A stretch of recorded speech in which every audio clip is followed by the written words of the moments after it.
정성산 TV를 애청해주고 계시는 모든 분들에게 감사드립니다. 이번 시간에는 국민의힘 총선 백서 충격, 판도라 상자, 기가 막혀, 한동훈 터졌으며 장해찬, 한동훈 추가 폭로. 이번 소식의 핵심은 과연 무엇이겠습니까? 잘 아시는 것처럼 윤석열 정부가 탄생된 이후에 한동훈이가 법무부 장관, 국민의힘 비상대책위원장, 여기에 국민의힘 당대표. 그런데 한 번쯤 짚고 넘어가야 할 것은 이번 4.10 총선거, 물론 부정선거 대전제가 있지만 4.10 총선거 국민의힘 폭망의 주범이 한동훈 아닙니까? 그리고 여러분, 이번 국민의힘 전당대회 당대표 경선에서 한동훈이가 63% 압승, 믿어지십니까? 정성산TV 좋아요, 구독, 알림은 큰 힘이 되겠습니다. 자, 한번 보세요. 자, 국민의힘 총선 백서, 여연, 일부 지역 여론조사 안에 한동훈 표 비례공천 10점 만점에 2점.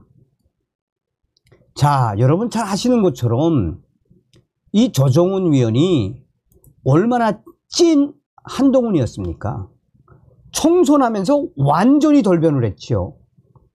국민의힘 총선 백서 특위가 지난 14일 마지막 회의에서 총선 백서 내용과 발간 시기를 내용을 최종 검토할 예정인 가운데 300여 쪽 분량의 총선 백서 초안에는 여의도 연구원의 여론조사 결과 미고지와 또 비례대표 명단 번복 논란 등 총선 과정에서 드러난 논란들이 상세히 기록되어 있는 것으로 확인이 됐습니다.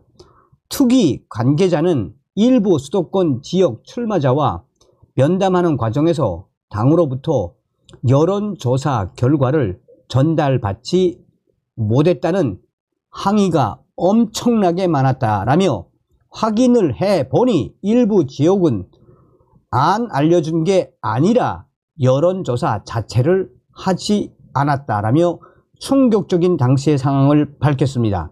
그는 이에 따라 당시 여연 여론조사 예산 90억 원 중 일부 예산은 집행되지 않은 것으로 보인다고도 말했습니다.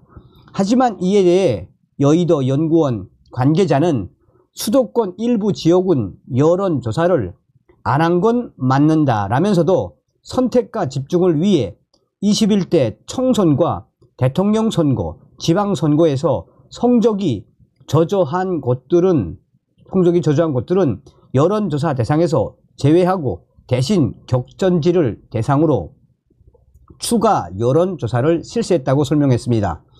지난 21대 총선에서는 일부 호남과 대구, 경북 지역을 제외하고 수도권 전 지역에 대해 여론조사를 한 바 있습니다. 총선 백서에는 국민의힘이 22대 총선에서 처음 도입한 시스템 공천의 문제점을 지적하는 내용도 담길 예정입니다. 특위가 실시한 자체 설문조사 결과에서는 비례대표 공천에 대한 평가는 10점 만점에서 2점대로 가장 저조한 것으로 나타났습니다. 출마자와 당직자 등 응답자 가운데 언론인들이 평균적으로 가장 낮은 점수를 준 것으로 알려졌습니다. 또한 특위와 한동훈 대표와의 면담 불발에 대한 아쉬움과 김건희 여사 문자 논란에 대한 내용도 담기는 것으로 확인이 됐습니다. 총선 백서 특위는 14일 회의에서 이 같은 내용에 대한 최종 검토를 마친 뒤 최고위원 회의에 보고할 계획입니다. 최고위원 회의에서 발간 여부를 결정하면 백서는 이르면 8월 중순 발간될 것으로 보입니다. 여러분은 어떤 생각이 드십니까? 자, 이에 대해 전유혁 전 의원이 소상하게 재평가를 했습니다. 한도라의 상자 열리나. 놀랍네요. 총선 때 여의도 연구원이 여론조사를 일부 후보에게 알려주지 않아 말이 많았죠. 그런데 아예 조사를 하지 않았대요. 세상에 이런 일이 기가 막힙니다. 이런 경우는 없었습니다. 위험한 전쟁터 밀어놓고 통신 끊어버린 거죠. 여저 예산 90억 원 중 일부는 집행도 안 됐다? 그런데 출마도 하지 않은 한동훈 이미지 조사를 했습니다. 비례대표는 비리 선정인 거죠. 10점 만점에 2점이라니요. 이게 공당입니까? 이게 공정입니까? 이게 시스템 공천입니까? 한동훈 측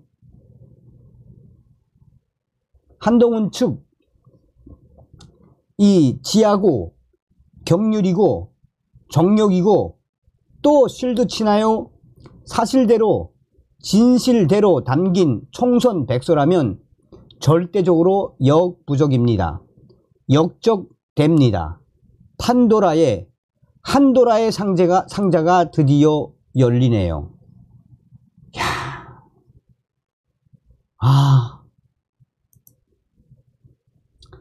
자, 장해찬 추가 폭로 시사. 한동훈 의혹 상황 보면서 결정하겠다. 지금 장해찬이가 이렇게 계속해서 저격해도 한동훈이가 고소고발을 못하지요. 팩트니까.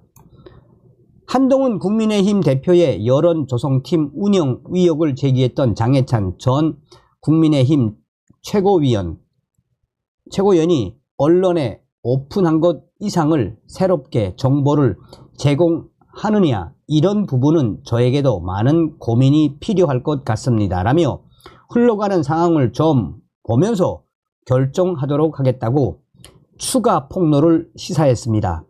장해찬 최고위원은 지난 13일 라디오 프로그램에 출연해 공수처에서 수사 부서 배당이 되고 수사가 시작이 된다고 하니까 저도 진행되는 걸 지켜볼 수밖에 없습니다. 라며 제가 지금 상황에서 어쨌든 국민의힘 전대가 끝나고 새로운 당대표가 됐는데 이 논란을 제가 추가적으로 더 일으키고 싶은 마음은 없습니다만, 만약 수사기관이나 이런 데서 저에게 참고인으로 요청이 온다면 당연히 정해진 절차에는 또 순응해서 잘 따를 것입니다. 라고 했습니다. 장 전 최고위원은 한동훈 대표가 정치적으로 검증을 받을 필요가 있습니다. 그리고 정치적인 이중적인 모습에 대해서 정치적 책임을 질 필요가 있다고 생각을 합니다. 그러면서 장 전 최고위원은 제가 전당대회 기간에 제기했던 의혹들보다 더 나가는 부분에 대해서까지는 추가로 의혹을 제기할지 저도 고민과 숙고가 좀 필요한 것 같습니다. 라고 거듭 말했습니다. 그러면서 장해찬 전 최고위원은 김경수 전 경남도지사 복권과 관련해 윤석열 대통령에게 복권 반대 입장을 밝힌 한동훈 대표를 두고 저는 이해가 안 됩니다. 예를 들면 예전 조국 전 장관 때 조족조라는 말이 유행하지 않았습니까? 조국의 적은 조국이다. 왜냐하면 예전에 트위터에 남긴 말과 최근에 말이 막 반대니까 그럼 이제는 한이 되는 건가요? 라고 비판했습니다. 장해찬 전 최고위원은 이어 왜냐하면 2022년에 한동훈 당시 법무부 장관이 직접 나와서 국민 대통합을 위해서 김경수 전 지사 사면한다라고 인터뷰한 영상도 남아 있습니다. 이제 와서 그때도 나는 반대했다라고 했는데, 그때 반대했건 말건 책임지고 총대 메고 그때 사면 기자회견 하신 분들이라고 비판했습니다. 그러면서 한동훈 대표의 복권 반대 주장은 설득력이 있긴 힘들고, 결과적으로는 이런 이슈 하나하나에 윤석열 대통령과 각을 세워야만 본인에게 불리한 이슈들을 덮을 수 있고 본인의 주목도가 계속 올라간다는 정치적 계산도 뒤에 있는 것이라고 비판했습니다. 그러면서 결국 한동훈 대표는 윤석열 대통령과 각을 세울 때만 본인이 주도권을 가지고 전국 이슈를 잡아먹는 경향이 있습니다. 제가 봤을 때는 꾸준히 정치적으로 흔들리거나 위기가 있을 때마다 윤석열 대통령을 계속 걸고 넘어지면서 선은 유지하겠지만, 그런 식으로 정치하는 게 한동훈 대표의 하나의 전가의 보도가 된 것은 아닌가 하는 느낌이 있습니다라고 작심 비판을 쏟아냈습니다. 장예찬 전 최고위원이 얼마나 논리적으로 탁탁 깝니까? 그러니 한동훈 얼마나 멍청하다는 이야기입니까? 제가 여러분 늘 강조드립니다만, 한동훈 국민의힘 당대표 잘 되길 바랍니다. 또 잘 되었으면 합니다. 그런데 지금 한동훈 대표의 가장 큰 문제가 뭡니까? 오로지 윤석열 대통령만 걸고 넘어진다라는 거 아닙니까? 과연 그렇게 해서 성공할 수 있다고 생각하는 건지는 모르겠지만, 저러다가 이제 큰 코 다치죠. 다음 시간에 뵙겠습니다. 멸공.